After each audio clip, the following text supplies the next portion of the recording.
I always thought the worst moment of my life would be hearing those words from my husband, "I'm leaving you." I was wrong. The worst came 15 minutes later when my mother-in-law Palmer smiled that serpentine smile and said, "You're nothing but a barren curse on this family, Alexis. You always have been." My name is Alexis, and until yesterday, I thought I had a perfect life. A loving husband of 8 years, a successful career as a marketing executive, and what I believed was a supportive extended family. How quickly things can unravel. "You can't be serious about this, Toby," I said, my voice barely above a whisper as I stared at my husband across our kitchen island. The granite countertop between us might as well have been an ocean. "Adeline's pregnant," he replied, not meeting my eyes. "My parents are right. We've tried for years, Alexis. Maybe this is a sign." I gripped the counter to steady myself. "A sign? Your assistant gets pregnant after your drunk mistake at the office Christmas party. And that's a sign?" Palmer stepped forward, her designer heels clicking against our hardwood floors. "Don't you dare make my son sound irresponsible. This is God's plan. Adeline can give him what you couldn't." "Palmer, please." Neil, my father-in-law, touched her arm, but she shrugged him off. "No, Neil. Someone needs to say it. 8 years of trying, 8 years of disappointment. Do you know what people say about our family? That the done line will end because Toby married a—" "Enough!" I slammed my hand on the counter, making them all jump. "I've endured your subtle jabs for years, Palmer. The pointed questions about when we'd have children, the pamphlets for fertility clinics mysteriously appearing in my mail. But this is low, even for you." Toby finally looked up, his face twisted with what looked like guilt. "Alexis, please understand. Adeline needs me. The baby, the baby needs its father," Palmer interrupted, "and our family needs an heir. It's really quite simple." I laughed, a hollow sound that surprised even me. "Simple? You want simple, Palmer? How about this? Your precious son got his 28-year-old assistant pregnant while married to me. But somehow I'm the villain in this story? You're making this harder than it needs to be," Toby said, running his fingers through his hair, a nervous habit I once found endearing. "The lawyers have already drawn up the papers. We can do this amicably." "Lawyers? How long have you been planning this?" The silence that followed was deafening. "How long, Toby?" "3 months," he mumbled. My world tilted on its axis. 3 months. While I was planning our anniversary trip to Greece, they were planning my exit from the family. "I found something interesting the other day," I said, my voice eerily calm as I reached for my phone. I was looking through old photos and came across this. I pulled up the image and slid my phone across the counter. Palmer's face went white. "What is it?" Toby asked, reaching for the phone. "Ask your mother about the fertility clinic appointment she canceled on my behalf 3 years ago. The one where we were supposed to start IVF treatments." I turned to Palmer. "You forged my signature on the cancellation forms. I have proof." The kitchen fell silent. Neil's eyes widened as he turned to his wife. "Palmer, what is she talking about?" I, I was protecting our family," Palmer stammered. "Those treatments are unnatural. I couldn't let—" "Get out!" My voice was steel. "All of you get out of my house." "It's our house," Toby protested weakly. "The deed is in my name," I finished. "A wedding gift from my parents, remember? You have until tomorrow to collect your things. After that, I'm changing the locks." Palmer opened her mouth to argue, but Neil grabbed her arm. "We're leaving. Come on, Toby." As they filed out, I called after them. "Palmer, remember what you said about me being a curse? Let's see who's really cursed in the end." The door closed behind them, and I slid to the floor, my legs finally giving out. My phone buzzed. A text from my friend Serenity. "Just heard what happened. I'm coming over. Don't you dare face this alone. Through my tears, I smiled. They thought they were ending my story, but they had no idea. This was just the beginning. I may have lost my husband and my in-laws, but I was about to find something far more valuable, my power. You're not going to believe who just walked into my cafe, Serenity said, sliding into the booth across from me. 2 weeks had passed since my world imploded, and I'd retreated to my hometown, seeking refuge in familiar places. Please don't say Toby, I muttered into my coffee cup. Better, your father-in-law. Well, ex-father-in-law now. Neil looked absolutely wrecked. I straightened in my seat. What did he want? To talk to you, actually.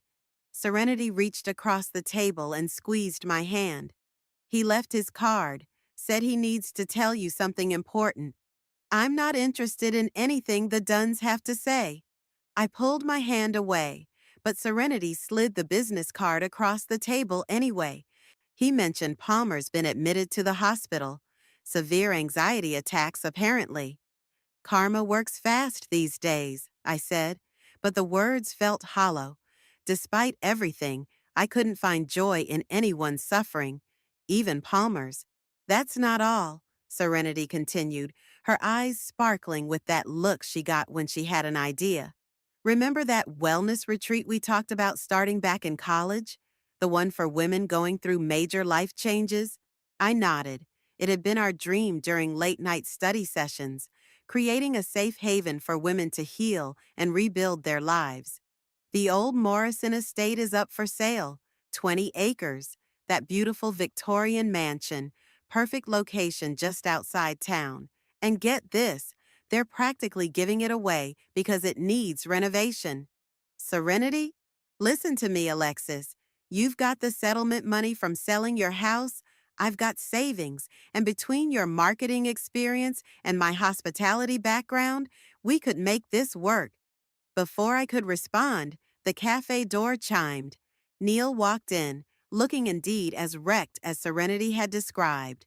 Our eyes met, and after a moment's hesitation, he approached our table. Alexis, he said softly, may I join you? Serenity squeezed my shoulder as she stood. I'll give you two a minute. I gestured to the empty seat, and Neil sat down heavily. You look well, he said. Cut the small talk, Neil. What do you want? He pulled out an envelope from his jacket. There's something you need to know about Palmer, about why she did what she did. I already know why. She's a controlling woman who couldn't bear the thought of her precious son having a child through IVF. It's more than that. He pushed the envelope toward me. Palmer couldn't have children naturally either. She used IVF to have Toby, back when the technology was new and controversial. Her family disowned her for it. I stared at the envelope, not touching it. Why are you telling me this? Because she's been living with that shame for 30 years. When you and Toby started talking about IVF, it triggered something in her. Instead of supporting you, she became the very person who hurt her. And now she's having anxiety attacks, I said flatly. Neil nodded. The guilt is eating her alive. Toby's marriage to Adeline is already falling apart. She's demanding control of everything, threatening to keep the baby from him if he doesn't comply with her wishes. Palmer realizes now that she destroyed something precious for nothing. I finally opened the envelope. Inside was a check for a substantial amount. What's this for? It's my personal apology. Use it however you want. I should have stopped Palmer. I should have protected you. I pushed the check back. I don't want your money, Neil. Then use it to help others. Palmer mentioned once that you and Serenity had dreams of opening a retreat. Make it happen. I looked over at Serenity, who was pretending not to watch us from behind the counter. The Morrison estate flashed through my mind.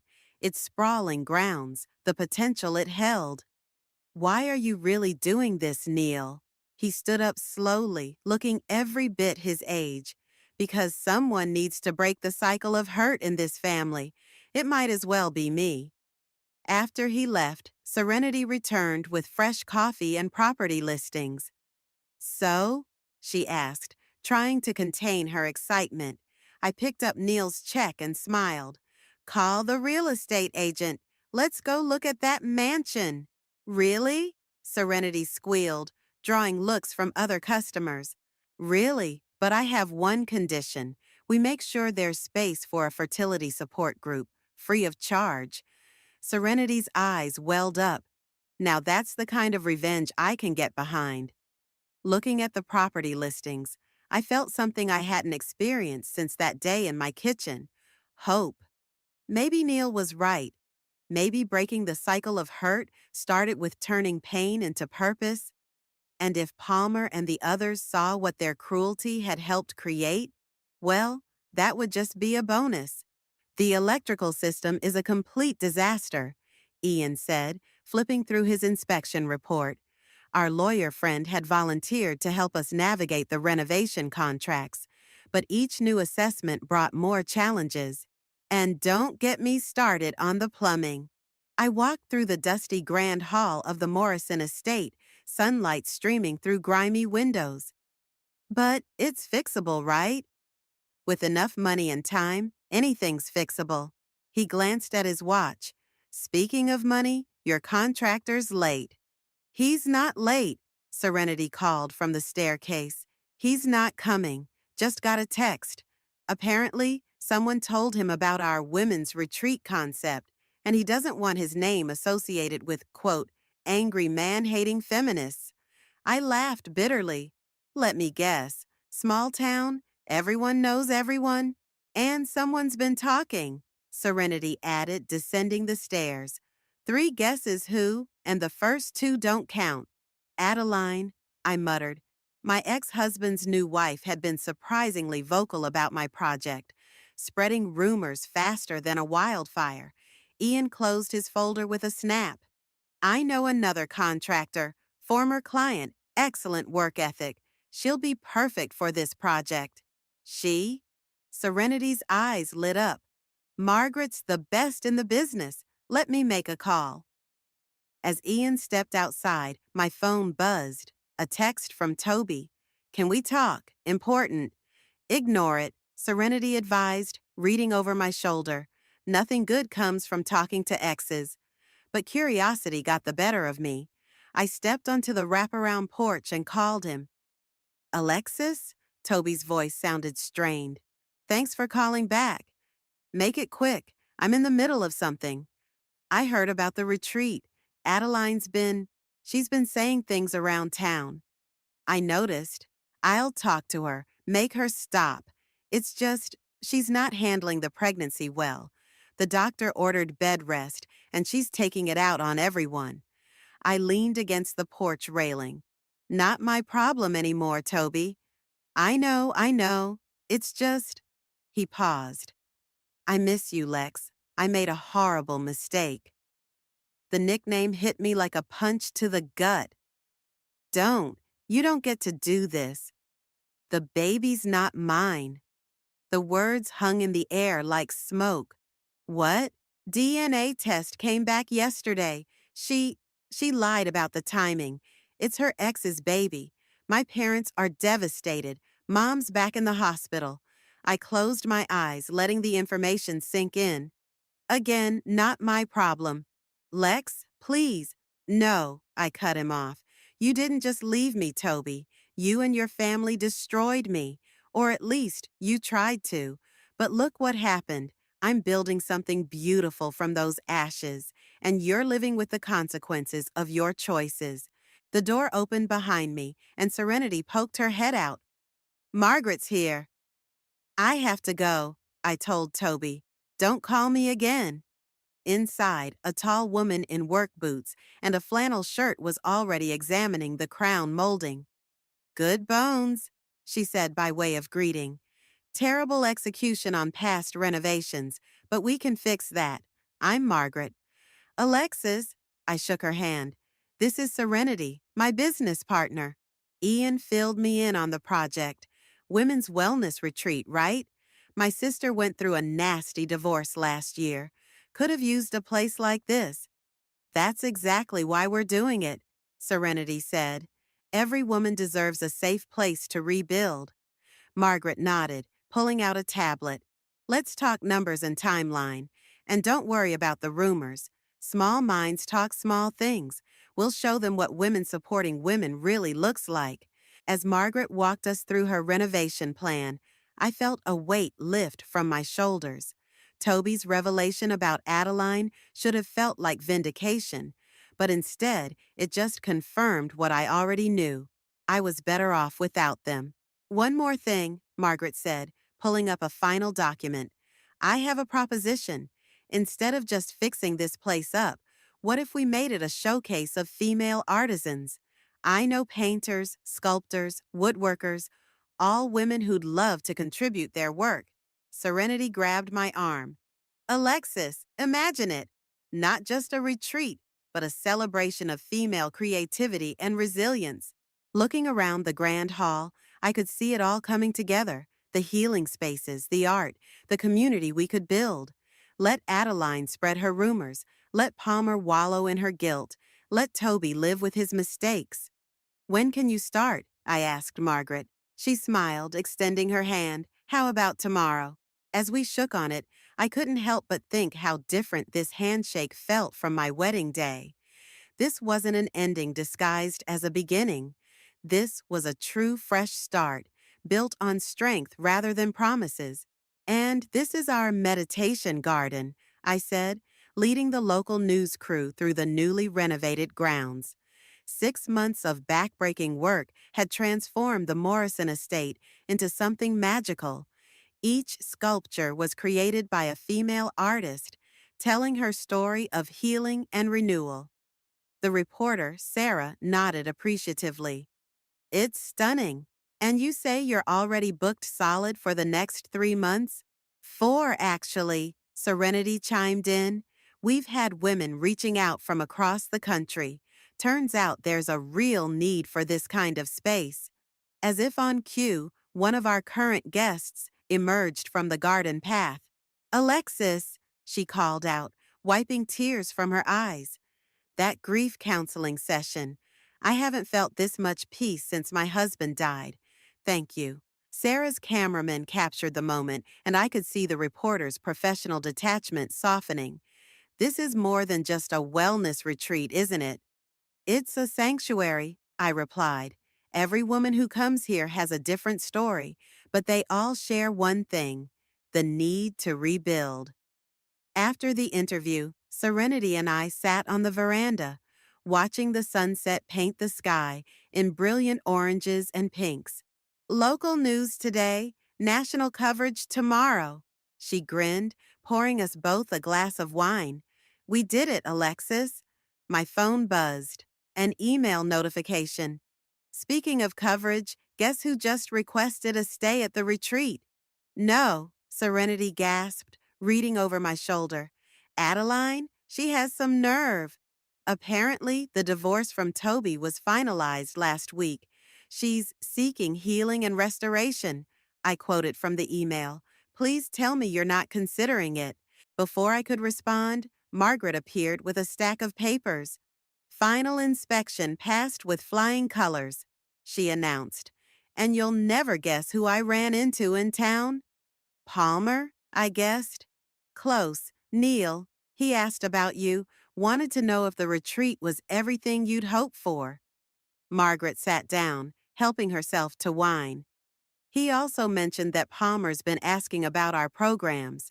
I set my phone down. What is it with this family? They tear me down, and now they all want my help? Maybe that's your answer, Serenity said softly.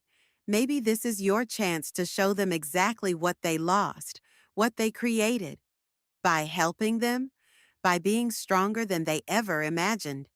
She pulled up our booking system. Look at these testimonials. This place saved my life. I found myself again here. For the first time in years, I feel whole. Margaret nodded. Success is the best revenge, and you're successful as hell. Just then, a commotion erupted from the main entrance. One of our staff members rushed onto the veranda. Alexis, You need to come quickly. Palmer's here. I found Palmer in the lobby, looking nothing like the polished, intimidating woman I remembered. Her designer clothes had been replaced by simple slacks and a sweater, her perfectly coiffed hair now streaked with gray. I know I shouldn't be here, she said before I could speak. I needed to see it for myself. See what? What you built from what we destroyed. She looked around the lobby, taking in the artwork, the peaceful atmosphere. It's remarkable. Palmer, no, please let me finish. Toby's life is in shambles. Adeline's betrayal broke him. My marriage is barely holding together. And you took our cruelty and turned it into this beautiful thing that helps people. I crossed my arms. Is that why you're here? To admire your handiwork? I'm here to apologize and to ask. She swallowed hard. To ask if you'd consider letting me volunteer here. Not as a guest, but as someone who wants to make amends. A laugh bubbled up from my chest. You want to volunteer? You who called me a barren curse? I want to face what I did. Every day, helping the women I once looked down on. It's the only way I know how to even begin to make things right. I studied her face, searching for any sign of manipulation. Instead, I saw something I'd never seen before in Palmer: humility. There's a position open in our community outreach program, I said finally. 3 days a week, helping women access our services who couldn't otherwise afford them. It's unpaid. Yes, she whispered. Anything. And Palmer, the first time you make any woman feel less than worthy, any woman, you're out. Permanently? She nodded, tears spilling down her cheeks. I understand. As I watched her leave, Serenity appeared at my side. Are you sure about this? I thought about Adeline's email, about Neil's support, about Toby's shattered life. You know what's better than revenge? Watching them realize exactly what they threw away, while helping others heal in the process. Now that, Serenity smiled, is true power. She's actually good at this, Serenity said, watching Palmer guide a group of women through the retreat's intake process. 2 weeks into her volunteer work, and my former mother-in-law had surprised everyone with her dedication. Who knew the Ice Queen had a heart? People can change, I replied, sorting through the day's mail. Sometimes they just need a wake-up call. Speaking of wake-up calls, Serenity pointed toward the entrance where Neil stood, looking uncertain. Your ex-father-in-law is back. I found Neil in the garden, staring at a sculpture of a phoenix rising from ashes. Palmer seems different, he said without turning around. Lighter somehow. Working here has been good for her, I admitted. She's learning to see beyond her own prejudices. That's actually why I'm here. Neil finally faced me. There's something you need to know about the day Toby left you, something I've been carrying for too long. We sat on a nearby bench, the late autumn sun warming our faces. I'm listening. Palmer didn't just forge your signature for the IVF cancellation. He took a deep breath. She paid Adeline to seduce Toby. The world seemed to tilt on its axis. What? She was so desperate for a grandchild, she orchestrated the whole thing, hired Adeline specifically because she was young and fertile, paid her to get close to Toby, to be there when he was vulnerable. And you knew about this? Not until after. When I found out, I couldn't look at Palmer the same way. That's why I gave you that check. Why I supported this place. I've been trying to atone for my silence. I stood up, pacing the garden path. Does Palmer know you're telling me this? Yes. She's the one who suggested I come clean. Said she can't truly make amends while holding on to secrets. A laugh escaped me, hollow and bitter. So my marriage wasn't just destroyed, it was sabotaged, deliberately. Alexis, no, you don't get to comfort me, not now. I turned to face him. Why tell me this? What's the point? Because Toby's back in town. He's been asking about you, about the retreat. And Neil hesitated. He's thinking about reaching out. Of course he is, I muttered. Now that his perfect life with Adeline fell apart, he wants what he threw away. He doesn't know about Palmer's involvement, none of it. She's afraid you'll tell him. I looked toward the main building where Palmer was visible through a window, helping a young woman with paperwork. She's afraid I'll use this information to hurt her, the way she hurt me. Neil nodded slowly. Would you? A year ago. Absolutely. Now? I shook my head. I've built something meaningful here. Something that helps people heal. Destroying Palmer won't change the past. You're a better person than we deserved, Neil said quietly. This isn't about being better. It's about breaking cycles. I gestured to the retreat around us. Every woman who comes here has a choice. Stay broken or build something new. Palmer's choosing to build something new. Who am I to stop her? As if summoned by our conversation, Palmer emerged from the building. Seeing us together, she froze, then slowly approached. I suppose Neil told you everything, she said, her voice trembling. Yes. And? And nothing. Keep doing your work here, Palmer. Keep helping women heal. That's your penance. Tears welled in her eyes. What about Toby? If he comes here? If Toby comes here, he'll be treated like any other guest's family member, with respect and appropriate boundaries. I met her gaze steadily. But he needs to know the truth, Palmer, not from me, from you. I don't know if I can, she whispered. You can and you will, because that's part of your healing too. Neil placed a hand on Palmer's shoulder. We'll tell him together. As they left the garden, Serenity appeared with 2 cups of tea. Everything okay? You look like you've seen a ghost. More like I've finally laid some ghosts to rest. I accepted the tea, breathing in its calming aroma. You know what's funny? They thought they were orchestrating my downfall, but they actually set me free. Free to build this place, Serenity smiled. Free to become who I was meant to be. I watched a group of women gathering for their afternoon therapy session. And now they're the ones who need what we've built. Life has a way of coming full circle, Serenity mused. It does, I agreed, thinking of the phoenix sculpture. And sometimes, the most powerful revenge isn't revenge at all. It's rising so high that those who hurt you have to look up to see you. He's been sitting in the parking lot for 20 minutes, Serenity reported, peeking through the office blinds. Should I call security? I glanced out at Toby's car, remembering how Palmer and Neil had left yesterday after promising to tell him everything. No, let him come in when he's ready. As if hearing us, Toby finally emerged from his car.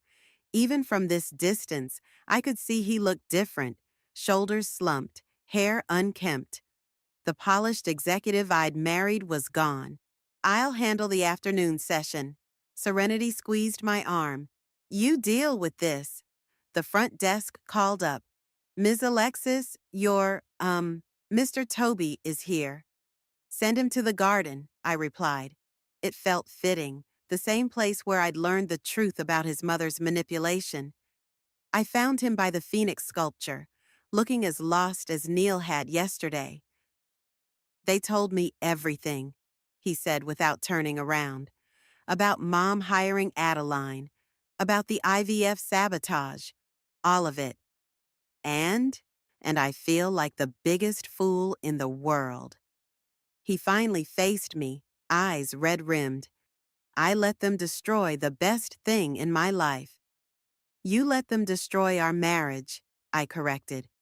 But I'm not the best thing in your life, Toby.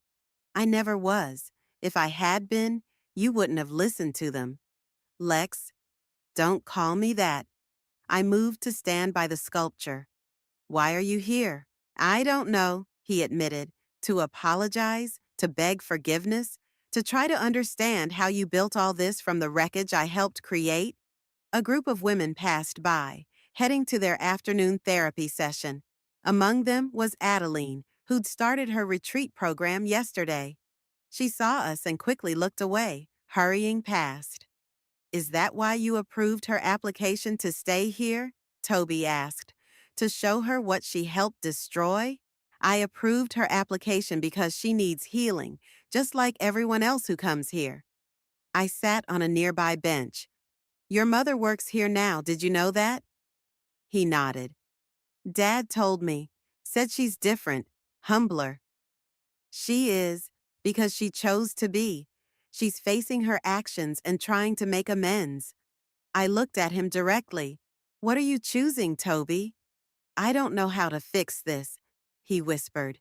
That's because you can't. Some things, once broken, don't go back together the same way, but they can become something new. I gestured to the retreat around us. Look what I built from our broken marriage. It's incredible, he said. You're incredible. I should have. Stop. I held up my hand. This isn't about what you should have done. It's about what you're going to do now. Just then, Palmer appeared on the path, freezing when she saw us. I'm sorry. She started to retreat. I didn't know. Stay, I called out. This concerns you too. She approached slowly, looking between us. Toby, I'm so sorry. What I did to you both was cruel and calculated. He cut her off. But you're here now, trying to make it right. I see you working with these women, helping them. You're different. I'm trying to be, she whispered. Then maybe that's what I need to do too, Toby said. Not try to fix the past, but build something better for the future. I stood up. There's a men's support group in town. They meet at the community center on Thursdays. Many of them are dealing with the aftermath of broken marriages. Some they broke themselves. You think I should go? I think you need healing too, Toby. Everyone does. I looked at Palmer. Your mother found her healing by helping others. Maybe you need to find your own path. He nodded slowly. Thank you, not for forgiving me, but for showing me there's a way forward. There's always a way forward, I said. Sometimes it's just not the way we expected. As Toby left, Palmer lingered. The women's group is starting, she said. Adeline's sharing her story today. Are you ready to hear it? No, she admitted, but I need to. I need to face what I set in motion. I watched them both walk away. My ex-husband toward his car. My former mother-in-law toward her redemption. The phoenix sculpture cast long shadows in the afternoon sun, its wings spread wide, eternal in its promise of renewal. Serenity appeared beside me. You okay? Better than okay, I smiled. I think I finally understand something. The best revenge isn't making others suffer. It's showing them a better way to live, even if they don't deserve it. Now that, Serenity grinned, sounds like something we should put on our brochure. I'd like to share something today, Adeline said, her voice trembling as she stood before the group. 1 month into her stay, she'd finally decided to speak. I sat in my usual spot at the back of the room, watching Palmer stiffen in her chair. Take your time, our therapist, Rachel, encouraged. I thought I was so clever, Adeline began. When Palmer offered me money to seduce Toby, I saw it as my chance to climb the social ladder. I never considered the lives I'd destroy. The room fell silent. Some women knew my story, knew who Adeline was. Others just sensed the weight of the moment. The baby wasn't his, she continued. I knew that from the start, but Palmer's plan worked so perfectly. The office party, the staged encounter, the pregnancy announcement. It was like dominoes falling. I watched Palmer's shoulders shake with silent sobs. But you know what the worst part was? Adeline wiped her eyes. The worst part wasn't losing Toby when the truth came out. It wasn't facing my own lies. It was realizing that I'd become someone I despised, all for money and status. Rachel nodded encouragingly. And how do you feel now? Ashamed, grateful, confused. Adeline looked directly at me. Alexis has every right to hate me, to turn me away from this place. Instead, she let me come here, let me heal. I don't understand that kind of grace. Before I could respond, Palmer stood up. I need to speak too. Rachel gestured for her to join Adeline at the front. I'm the one who orchestrated everything, Palmer announced.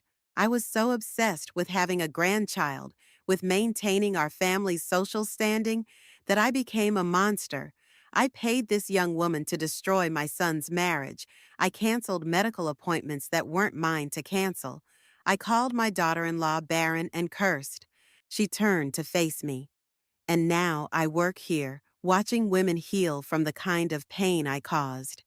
Every day, I see the strength it takes to rebuild a life. Every day, I understand more deeply what I tried to destroy. The door opened quietly, and Serenity slipped in, followed by Neil. They stood against the wall, listening. I thought having a grandchild would complete me, Palmer continued. Instead, I lost my son's respect, nearly destroyed my marriage, and hurt people who didn't deserve it. But standing here, doing this work, I'm finally becoming the person I should have been all along. Adeline stepped forward. I'd like to make a donation to the retreat, she announced. My entire payment from Palmer, plus interest. It should help fund stays for women who can't afford it. I'll match it, Palmer added quickly. It's time that money did some good. I stood up, all eyes turning to me. Thank you both for your honesty, but the donations need to come with action, not just money. Adeline, we have a mentoring program for women rebuilding their careers ethically. Would you be interested in sharing your story there? She nodded eagerly. Yes, absolutely. And Palmer, I continued, our outreach program is expanding. We need someone to coordinate with local women's shelters. It's a paid position, but it means facing a lot of hard truths about privilege and power. I'd be honored, Palmer whispered. Rachel cleared her throat. I think we've all witnessed something powerful today. The cycle of hurt can stop with choice and change. After the session, I found Neil waiting in my office. That was quite a moment, he said. How are you feeling? Surprisingly peaceful, I replied. A year ago, I wanted them to hurt like I hurt. Now, watching them face their actions, watching them try to be better, it feels more satisfying than revenge ever could. Toby's doing better too, Neil offered. That men's group you suggested, he's really connecting there. Even started mentoring younger guys about toxic family dynamics. Serenity burst in, waving a magazine. We got it! The feature in women's wellness. They're calling us the most innovative retreat in the country. I took the magazine, smiling at the photo of our phoenix sculpture on the cover. The headline read, Rising from Ashes, How One Woman's Pain Became a Haven of Healing. They want to interview you for a follow-up piece, Serenity grinned, about turning personal tragedy into triumph. Tell them yes, I said, but I want Palmer and Adeline included too. The full story, how enemies became allies in healing. Neil squeezed my shoulder. You've created something extraordinary here, Alexis, something that transforms lives. Looking out my office window at the women walking the garden paths, at Palmer organizing her outreach files, at Adeline speaking with a new arrival, I felt a deep sense of completion. We all have choices, I said. I chose to build rather than break, and look what grew from that choice. Ready for the big reveal? Serenity asked, her hand on the curtain cord. The retreat's main hall was packed with guests, staff, and local media for our new wing's opening ceremony. As ready as I'll ever be, I replied, scanning the crowd. Palmer stood with her outreach team, looking professional in her new coordinator's badge. Adeline sat with her mentorship group, a stack of career development materials on their laps. Even Toby had come, standing quietly at the back with Neil. Then let's do this. Serenity pulled the cord, revealing the bronze plaque on the wall. The Phoenix Wing, where healing transforms lives, dedicated to every woman who chose to rise. Applause filled the room. As it died down, I stepped up to the podium. When I first stood in this building, it was broken and abandoned, much like I was at the time. A knowing murmur rippled through the audience. But just as these walls found new purpose, so did I. So did many of us. I gestured to Palmer. Our outreach coordinator once thought power meant control. Now she helps women escape controlling situations. Palmer wiped a tear, nodding. Our career mentor, I indicated Adeline, learned that true success comes from lifting others up, not climbing over them. This new wing isn't just about expanding our facility, I continued. It's about expanding our vision. We're adding programs for families healing from toxic patterns, for women rebuilding their professional lives ethically, for mothers and daughters repairing broken bonds. Serenity joined me at the podium. And we're proud to announce that thanks to recent donations, we can now offer full scholarships to women in need. No one will be turned away for lack of funds. More applause. I saw Toby whisper something to Neil, who smiled and nodded. But before we cut the ribbon, someone else would like to speak. I stepped back. Palmer? Palmer looked startled but made her way to the podium. When I first came here, I was the kind of person our clients needed healing from. I thought power meant getting what I wanted at any cost. I manipulated my son, hurt my daughter-in-law, and used another young woman as a pawn. She gripped the podium's edges. But working here showed me true power. I've watched women rebuild their lives from nothing. I've seen them forgive people who don't deserve forgiveness, including me. That's real strength. Mom, Toby called out suddenly. He walked forward, stopping at the podium's base. I need to say something, too. I nodded, and he took Palmer's place. I was a coward, he said simply. I let others make my choices. I hurt someone who loved me because I was too weak to stand up for what was right. He turned to face me. But watching you build this place, seeing how you transformed pain into purpose, it taught me how to be stronger. The men's group I attend meets in the community center, he continued. But with this new wing, we'll have space here too, because healing isn't just for women. It's for anyone ready to change. As Toby stepped down, I returned to the podium. When people hurt us, we have two choices. Let that hurt define us, or let it refine us. This wing represents that choice. Every brick, every program, every success story is proof that broken things can become beautiful. Serenity handed me the scissors for the ribbon cutting. Would anyone else like to share this moment? Palmer, Adeline, and Toby stepped forward together. Neil joined them, then other staff members and clients. Soon, a line of hands held the scissors with mine. Together? I asked. Together, they responded. The ribbon fell, and with it, the last weight I'd been carrying. This wasn't just my triumph anymore. It belonged to everyone who'd chosen to rise, to change, to heal. Later, as guests toured the new wing, Serenity found me in the garden. So, she said, sitting beside me, was it worth it? All the pain? All the work? I watched through the windows as Palmer showed visitors the outreach center, as Adeline led a workshop on ethical networking, as Toby helped set up chairs for the evening's family healing session. Look at them, I replied. Really look. Palmer's found purpose in helping others. Adeline's teaching women to build careers with integrity. Toby's learning to stand on his own. They all thought they were breaking me, but instead, they broke themselves free from who they used to be. And you? Serenity asked softly. I touched the phoenix pendant at my neck, a gift from our first successful client. I'm exactly where I'm supposed to be. Sometimes the best revenge isn't getting even, it's getting better and bringing everyone else along with you, even those who hurt you, especially those who hurt you. I smiled, because that's how you know you've truly healed,